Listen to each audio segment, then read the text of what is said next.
श्रोता, वर्ष 2019 और 2020 के वर्ष कोविड-19 महामारी की वजह से हमेशा ही याद रखे जाएंगे और इस वायरस का प्रकोप अभी भी पूरी तरह से खत्म नहीं हुआ है और कोविड-19 के नए से नए वेरिएंट हमारे सामने आ रहे हैं।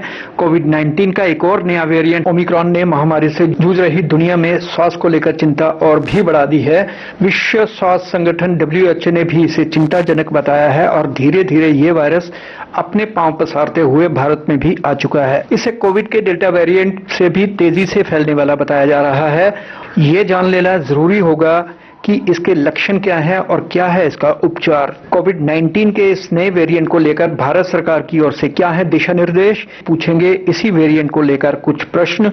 एक कहावत यह भी प्रचलित है कि उपचार की अपेक्षा बीमारी की रोकथाम ज्यादा अच्छी है। व्यक्ति और समाज को आरोग्य रखने के लिए उसका स्वयं का और वातावरण का आरोग्यप्रद होना जरूरी है ताकि बीमारियों की रोकथाम के साथ साथ हमारा स्वास्थ्य भी उत्तम बना रहे। तो स्टूडियोज में आज हमारे साथ मौजूद है गवर्नमेंट मेडिकल कॉलेज जम्मू से प्रोफेसर ऑफ फार्माकोलॉजी डॉक्टर विशाल टंडन। तो डॉक्टर साहब, पहले कोविड-19, उसके बाद डेल्टा वेरिएंट और अब ओमिक्रॉन वेरिएंट जो दक्षिण अफ्रीका से शुरू होकर विश्व के अन्य देशों में फैल चुका है, जिसमें हमारा देश भी शामिल है और हर दिन कई गुना मल्टीप्लाई होता जा रहा है। मेरा सबसे पहला प्रश्न आपसे ये है कि क्या ओमिक्रॉन वेरिएंट के लक्षण डेल्टा वेरिएंट से कुछ अलग हैं?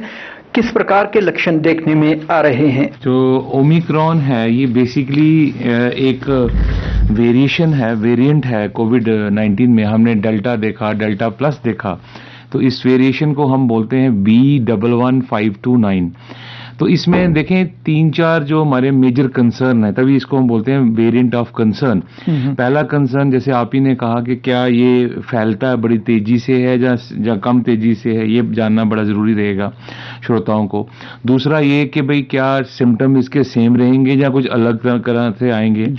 तीसरा, क्या ये डायग्नोसिस जो है वो कारगर रहेगी, जो हम अभी तक कर रहे थे डायग्नोसिस, और ट्रीटमेंट और वैक्सीनेशन कारगर रहेगी या नहीं रहेगी। कि जो तक अभी तक डाटा निकला है उसमें पहला मैं मैसेज अपने श्रोताओं को ये देना चाहता हूं कि अभी पैनिक होने की बड़ी जरूरत नहीं है, लेकिन हाँ उतना ही सतर्क रहने की जरूरत है। क्योंकि अभी तक हमने जो देखा कि डेल्टा ने कितनी तबाही मचाई, डेल्टा प्लस ने कितनी तबाही मचाई, तो ये किस तरह आगे स्वरूप लेगा उस देखना पड़ेगा। लेकिन जो डाटा आया है वो श्रोताओं को बताता चलूं कि उसमें लक्षण जो आपने कहा, लक्षण जो रहेंगे कुछ थोड़े से डिफरेंट रहेंगे। उसमें जो प्रमुख लक्षण दिखा वो रहेगा स्क्रैची थ्रोट, माने आपके जो गला है उसमें इस तरह की फीलिंग रहेगी जैसे किसी ने कुरेद दिया हो। तो ये पहला बड़ा प्रमुख लक्षण पाया गया है इसमें। जो लॉस ऑफ टेस्ट और स्मेल होती थी और लोग पहचान जाते थे, वो इसमें नहीं दिख रही, वो बिल्कुल नहीं दिख रही। तो इसलिए वो भ्रमित होने की जरूरत नहीं है कि उसको वेट करते रहें और हम डायग्नोस ना जाएगी और हमें पता चलेगा, टेस्ट करवाएंगे। और इसके अलावा दर्दें और वीकनेस जो है, arthralgia and weakness is very very common. ये बहुत कॉमन एक लक्षण जो है इस वेरिएंट में पाया गया। अच्छी बात यह है कि ये जितने भी लक्षण हैं ये अभी तक हमें माइल्ड टू मॉडरेट लक्षण कैटेगरी में ही रहे हैं। बड़ा कम सीवियर लक्षण, हॉस्पिटलाइजेशन बहुत कम है। मोर्टेलिटी जो वर्ल्ड वाइड जो भी जितनी कंट्री 23 से 24 कंट्रीज जिनमें अभी ये पाया गया है उनमें बड़ी कम रिपोर्ट हुई है। लेकिन हाँ, सबसे बड़ा कंसर्न जो रहेगा वो ये रहेगा कि ये 30 गुना मैं जोर देके बोल रहा हूं, 30 गुना ज्यादा तेजी से फैल सकता है as compare to delta variant. जी। तो इसका मतलब क्या है? इसका मतलब ये है कि जब ये इन्फेक्शन आएगी और अगर हम SOPs नहीं फॉलो करेंगे या हम स्ट्रिक्टली इसको सीरियसली नहीं लेंगे तो ये लाजमी है कि ये जल्दी घर में भी और बाहर कम्युनिटी में भी स्प्रेड होगा और रश जो है वो एकदम से हॉस्पिटल पे आएगा, वर्कलोड जो है बढ़ेगा। लक्षण में जैसे आपने बताया मेन 2 लक्षण से हमें मेन रहेगा, माइल्ड रहेंगे और ये गले में स्क्रैची फीलिंग रहेगी और दर्दें और वीकनेस लेके प्रमुख तौर पे आएगा। दर्दें और जो वीकनेस है ये तो पहले वाले ही फैक्टर हैं, जो लक्षण हैं जो पहले वेरिएंट्स में आते थे। जो हम अंदेशा था हमें कि थर्ड वेव जो आएगी किसी ऐसी कोविड-19 की, असल में सच होने जा रही है? क्या वही हो रहा है? देखिए, इसकी संभावना पूरी तरह से बनी हुई है, मैं इसको नकारा नहीं जा सकता क्योंकि ऐसा देखा गया है कि इसमें मतलब सबसे बड़ा जो कारण रहेगा अगर ये वेव आएगी तो वो रहेगा कि हमारा जो एटीट्यूड है, पब्लिक का जो एटीट्यूड है, वो किसी तरह पे आप इत्तेफाक रखेंगे कैजुअल से हो गए हैं। तो ये चीज जैसे जिस तरह से अनुमान है कि ये वायरस जैसे आया है, इंडिया में भी कर्नाटका में दस्तक दी है इसने, तो ये 30 गुना अगर जल्दी से फैलता है तो इसका मतलब ये है कि अगर ये फैलने लगा तो पॉसिबिलिटी को रूल आउट नहीं किया जा सकता कि थर्ड वेव नहीं आएगी। थर्ड वेव आ सकती है,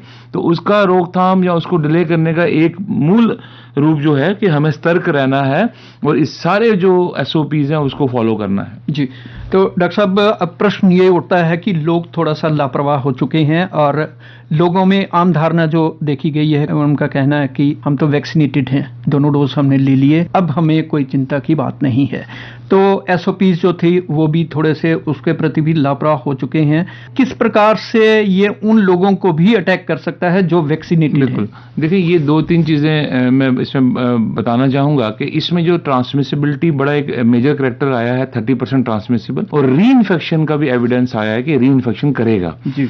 तो ये 2 चीजें हैं, डाटा एक जो निकल के आ रहा है, जिनको पहले इन्फेक्शन हुई थी, जिनको 2 वैक्सीन लग चुकी हैं, उनमें पॉसिबिलिटी बड़ी कम रहेगी, लेकिन नकारी नहीं जा सकती। अगर वो SOPs नहीं फॉलो करते हैं तो वो भी उतने ही वनरेबल रहेंगे इस इन्फेक्शन के। लेकिन अगर कोई एक डोज वैक्सीनेटेड है उसमें ये पॉसिबिलिटी जो है ज्यादा रहेगी, और अगर कोई वैक्सीनेटेड है ही नहीं तो उसमें जो है और ज्यादा पॉसिबिलिटी इस वायरस की ट्रांसमिशन की या इन्फेक्शन होने की ज्यादा रहेगी। एक बात निकल के ये आती है कि उन लोगों ने जिन्होंने ये सोच लिया था कि अब तो ये वायरस खत्म ही हो गया, मैंने एक डोज लगा दिया था, अब दूसरे की मुझे जरूरत नहीं है, तो वो किसी हद तक गलत है। ये वैक्सीन, मैं स्ट्रेस देके बोलता हूं, ये साधारण वैक्सीन नहीं है। This vaccine is a vaccine to prevent death. तो जिन लोगों ने दूसरा डोज अभी तक नहीं लिया है, किसी कारणवश डिले हुआ है, वो तुरंत जाएं और तुरंत इसके अंदेशे से वो अपनी सेकेंड डोज वैक्सीनेशन करें, तो पॉसिबिलिटी है कि वो उससे बचे रहेंगे। जिस तरह और वेरिएंट से हम बचे रहे, इस वेरिएंट से भी बचे रहेंगे जी। तो आपके कहने का मतलब है कि जो लोग फुली वैक्सीनेटेड हैं उनको भी प्रिकॉशन वही लेने हैं, और जो पार्शली वैक्सीनेटेड हैं उनके लिए वो तुरंत वैक्सीनेशन करवाएं। तो डॉक्टर साहब, डायग्नोज कैसे कर सकते हैं इसे? जैसे तो पहले तो आप घर में आप बंद हो जाते थे। देखिए, ये 2 प्रश्न इसमें वेरिएंट है, इसमें 30 से 32 जो वेरिएशन स्पाइक प्रोटीन पे आई हैं। स्पाइक प्रोटीन में श्रोताओं को बताता चलूं क्या है, जिससे वायरस अंदर नाक के रास्ते या मुंह के रास्ते अंदर जाके फेफड़ों में लगता है, चिपकता है। सरल भाषा में अगर मैं बताऊं तो उसको स्पाइक प्रोटीन बोलते हैं। उसमें ये 30 से 32 वेरिएशन आई हैं। तो ये लाजमी है कि ये वायरस जो है, इसमें ये देखा गया, जो मतलब रिसर्च आई, कि ये ज्यादा फोर्सफुली जाके बाइंड होता है लंग रिसेप्टर्स में, वहां एस रिसेप्टर्स होते हैं, वहां बाइंड करता है as compare to previous version होते हैं। तो इसमें देखें, एक बड़ी सरल तरीके से समझने की जरूरत है कि ये पॉसिबल है कि नाक और गले में ये कम देर रुक के जल्दी जाके लंग में जाके लग जाएगा। तो हम तो सैंपल नाक से लेते हैं, मुंह से लेते हैं, तो ये संभावना है कि जो हमारे कन्वेंशनल टेस्ट RT-PCR या रैपिड टेस्ट हैं, उनकी थोड़ी सी क्षमता को ये कम करेगा, लेकिन वो जो है कारगर रहेंगे, ऐसी बात नहीं है। उसमें 10 से 20% पॉसिबिलिटी है कि वो गिर जाए उसका स्तर, क्योंकि आज की डेट में 70 से 75% RT-PCR पिक करता था, हो सकता है वो 60 पे आ जाए।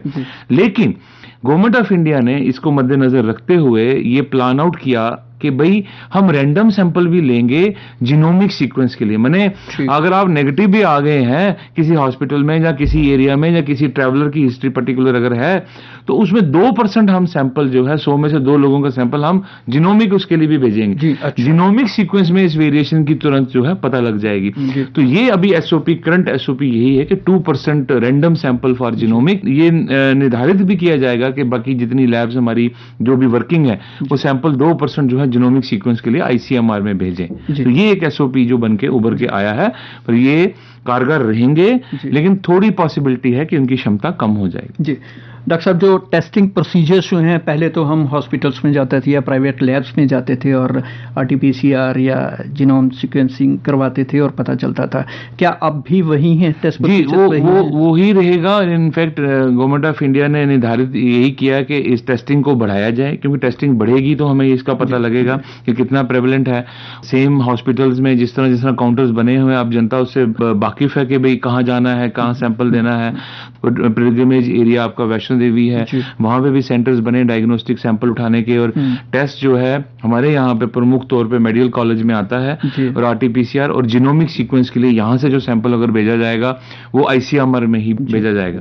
तो टेस्ट तो वही रहेगा, टेस्ट अभी चेंज नहीं किया है, टेस्ट आरटीपीसीआर प्रमुख तौर पे और रैपिड टेस्टिंग जो है चालू रहेगी। डॉक्टर साहब, प्रीवियसली जैसे हमने देखा कि ट्रैवल हिस्ट्री भी किसी व्यक्ति की वो मायने रखती थी। जी जी। तो क्या अब भी ऐसी कोई ट्रैवल हिस्ट्री के लिए या कुछ ऐसी रिस्ट्रिक्शंस इंपोज की गई हैं? बिल्कुल, जो आउट ऑफ स्टेट जो कुछ लोग बाहर जाते हैं या अंदर आते हैं, भारत सरकार ने कोई 11 से 13 कंट्रीज को उन्होंने लिस्ट में डाला है, और वो जैसे जैसे फैलेगा और लिस्ट को भी किया जाएगा। इसमें उन्होंने स्ट्रिक्ट निर्धारित दी है एयरपोर्ट्स में, इंटरनेशनल एयरपोर्ट्स में, जब ये कोई व्यक्ति वहां इन कंट्रीज में से जहां ओमिक्रॉन का संक्रमण देखा गया वहां से ट्रेवल करके हिंदुस्तान में वापस आता है, तो उसमें 7+7 का फॉर्मूला गवर्नमेंट ऑफ इंडिया ने निर्धारित किया। इसको मैं बताता चलूं कि अगर आपकी ट्रैवल हिस्ट्री है तो आप उसको छुपाएं ना, बताएं।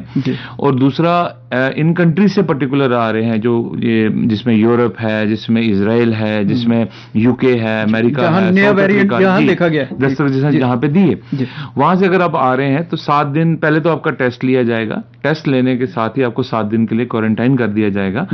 अगर आपकी रिपोर्ट जो है पॉजिटिव आती है तो आप अनदर 7 डेज के लिए और क्वारंटाइन हो जाते हैं। तो लेकिन अगर आपकी नेगेटिव आती है तो भी आप 7 दिन का क्वारंटाइन फॉलो करेंगे, और नेक्स्ट रिपीट सैंपल में भी अगर आप नेगेटिव आते हैं तो ही आप जो है इस मतलब आप फ्रीली जो है घूम सकते हैं। अगर आप वो पॉजिटिव आ जाते हैं सेकंड सैंपल में तो 14 डे का ही आपको 7+7 का ही आपको जो है वो फॉलो करना पड़ेगा। तो ये एक उन्होंने गवर्नमेंट ऑफ इंडिया ने प्लान आउट लेआउट किया है, तो जो हम स्ट्रिक्टली फॉलो कर रहे हैं। जो डोमेस्टिक ट्रेवलर्स हैं, जो डोमेस्टिक ट्रेवल्स नहीं डॉक्टर साहब, आपसे पहले आप डोमेस्टिक ट्रेवलर पे आए तो मैं आपसे पूछना चाहूंगा कि क्या क्वारंटाइन का जो पिछला प्रोसीजर था होम क्वारंटाइन, हाँ, क्या वही रहेगा? जो तो इंटरनेशनल ट्रैवलर्स हैं उनके लिए तो एरियाज फर्स्ट 7 डेज जब रिपोर्ट नहीं आई है उनको तो वो गवर्नमेंट ऑफ इंडिया ने जो एरियाज निर्धारित किए हैं, डिफाइन किए हैं, वहां पे क्वारंटाइन किया जाएगा। बट अगर उनका सैंपल नेगेटिव आ जाता है तो जो नेक्स्ट 7 डेज हैं वो होम क्वारंटाइन कर सकते हैं। तो ये मतलब अभी तक तो यही पॉलिसी और एसओपी जो है निकल कर आया है बेसिकली। तो डॉक्टर साहब, अभी तक जैसे कि ये तो हम जो एडल्ट है उनके बारे में बात कर रहे थे, अब बात आती है बच्चों की जो कि अभी तक जिनकी वैक्सीनेशन शुरू भी नहीं हुई, तो उनके बारे में क्या कहेंगे? उनके लिए कितना बड़ा खतरा है? बच्चे जो हैं, हमारी जो बच्चों की पॉपुलेशन है उसमें एक चीज आप पहले समझ लें कि भाई उसमें ऑलरेडी जो हर्ड इम्यूनिटी है किसी स्तर पे पहुंची हुई है। उसमें रीजन ये है कि जो इम्यूनिटी होती है, इनहेरेंट इम्यूनिटी बच्चे की होती है, वो अडल्ट से एल्डरली से बहुत अच्छी होती है, बेहतर होती है। तो उसका डिफेंस सिस्टम कारगर होता है। पहली बात तो ये। दूसरा ये कि ये आप कैसे नकारेंगे कि मुझे इन्फेक्शन हुई, जब किसी एडल्ट को इन्फेक्शन हुई, एल्डरली को हुई, वो घर में गया तो उसके बच्चे को इन्फेक्शन ना हुई हो, वो हुई, उसकी इम्यूनिटी नहीं उसको बचाया, और उसके अंदर एंटीबॉडीज ऑलरेडी है। और एक अभी शोध आया आईसीएमआर का जिसमें बताया कि 70% जो है, 60 से 70% हमारी जो पीडियाट्रिक पॉपुलेशन है उनमें एंटीबॉडीज ऑलरेडी डेवलप्ड है जो डिफेंस करेंगे। प्लस दूसरा जो बड़ी प्रमुख बात है, इसमें डरने की जरूरत इसलिए नहीं है, सिर्फ प्रिकॉशन लेनी है। गवर्नमेंट ऑफ इंडिया ने ऑलमोस्ट जो है शोध जितनी जो कंसर्न एजेंसीज हैं, पीडियाट्रिक जितने क्लिनिकल ट्रायल्स वैक्सीन के हैं वो मुकम्मल हो चुके हैं, और मुझे लगता है बड़ी जल्द वो जो है फर्स्ट फेज में जो है वो 12 से 18 और उसके बाद फिर शायद 2 से 12 इस तरह करके फेजेस में जो है वैक्सीनेशन प्रोग्राम जो है रोल आउट होगा।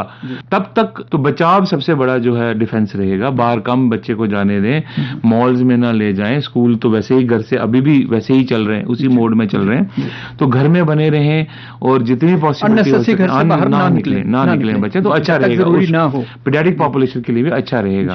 ठीक है, तो चलिए कार्यक्रम के आखिर में आपसे पूछना चाहूंगा कि उन लोगों को क्या कहना चाहेंगे जो पार्शली वैक्सीनेटेड हैं और जो लोग कुछ लापरवाही कर रहे हैं? देखिए, एक चीज तो मेरे श्रोतागण इस चीज को समझ लें, वायरस हम बोलते हैं they are the best biomedical engineers. ये क्यों बोला जाता है? क्योंकि वो अपना रूप स्वरूप चेंज करते रहते हैं, पर वो रूप स्वरूप कब चेंज करते हैं? वो तभी करते हैं जब आप ट्रांसमिशन का उनको चांस देंगे। तो ट्रांसमिशन का चांस कैसे होगा? अगर आप वैक्सीनेटेड नहीं है, नंबर 1, या अगर आप एसओपीज फॉलो नहीं कर रहे हैं, नंबर 1। तो एसओपीज से हमने एक चीज तो कॉमन है जो सबसे इंपॉर्टेंट है है वो ये कि जितने मर्जी वेरिएंट्स आए, चाहे वो पहला कोविड-19 था, अल्फा आया, उसके बाद डेल्टा आया, डेल्टा प्लस आया, ये चीज़ तो प्रमाणित हो गई कि अगर कोई इंसान अपने जो 4-5 प्रमुख SOPs फॉलो कर रहा है, जिसमें hand wash, hand hygiene, social distancing, उसके बाद जो सबसे अननेसेसरी बाहर ना जाना, अपने आप को वैक्सीनेट कर लेता है, तो मास्क पहनता है, और हाई रिस्क में जाता है तो N95 पहनता है, नॉर्मल एरिया में जाता है तो साधारण मास्क पहनता है, तो वो अगर फॉलो कर रहा है, जो मर्जी वेरिएंट इंक्लूडिंग ओमिक्रॉन वेरिएंट, उससे भी जो है बड़े कारगर तरीके से बचा जाएगा। और वैक्सीन को जैसे आपने कहा, मैं श्रोताओं को ये बोलना चाहूंगा फिर से स्ट्रेस देके कि ये वैक्सीन इज नॉट साधारण वैक्सीन, ये वैक्सीन जो है ये it will prevent from death, एक जो डेथ होने की संभावना रहती है इस बीमारी से, ये उसका बचाव है। तो हम इसको ना लेने तो सबसे बड़ी मूर्खता है। तो जिन श्रोताओं ने हमें एक डोज लिया है और बड़े कैजुअल हो गए हैं कि नहीं सेकंड अब कुछ नहीं होगा, उनसे मेरी हाथ जोड़ के विनती है कि जाएं और अपना सेकंड डोज जो है लें। और दूसरी बात, अब जो कुछ कंट्रीज में बूस्टर डोज की भी बात चल पड़ी है, जिन्होंने 2 ले चुके हैं उनको तीसरे डोज की बात हो रही है, उसमें भी भारत सरकार और जो हमारी एजेंसीज हैं वो शोध कर रही हैं और बड़े इंस्टीट्यूट्स में शोध चल रहा है। मैं आपको बताता चलूं, यूके, USA और बड़ी कंट्रीज यूरोप में, वहां तो ये लग रहा है। तो मुझे लगता है यहाँ पे भी बड़ी जल्दी इसके ऊपर भी जो है गाइडलाइंस एडवाइजरी आएंगी, और मुझे पूरा विश्वास है कि जो हेल्थ केयर वर्कर्स हैं फर्स्ट गो में, उनको बूस्टर डोज के लिए जो है रिकमेंडेशन बड़ी जल्दी जो है आएगी हिंदुस्तान में भी। ये ओमिक्रॉन जो है, इससे डरने की तो जरूरत नहीं है, पैनिक होने की जरूरत नहीं है, क्योंकि मैंने बताया माइल्ड डिजीज है, हॉस्पिटलाइजेशन कम है, लेकिन उतना ही चौकन्ना और सतर्क रहना है, क्योंकि मैंने बताया 30 गुना ट्रांसमिसिबल है, ये आपके हॉस्पिटल को लोड कर सकता है, फ्लड कर सकता है। तो इसलिए आप इस सेम SOPs जो हमने पहले जानते हैं उनको पालन करके आप अपना बचाव इस वायरस से भी कर सकते हैं। जी, तो चलिए, prevention is better than cure. आशा करते हैं कि हमारे वो श्रोता जो अभी तक पार्शली वैक्सीनेटेड थे वो जरूर सेकंड डोज इसकी लेंगे, और वही SOPs जो हमने पहले भी फॉलो किए थे वही SOPs अब भी करेंगे और अपना बचाव खुद से करेंगे। तो चलिए श्रोताओं, आप रखें अपने स्वास्थ्य का ख्याल, क्योंकि आरोग्य का मूल मंत्र है कि हमारा स्वास्थ्य अच्छा बनाए रखने के लिए हम व्यक्तिगत और सामाजिक आरोग्य के अलावा वातावरण की शुद्धता भी बनाए रखें। इसी के साथ राजेश को दें अनुमति। नमस्कार।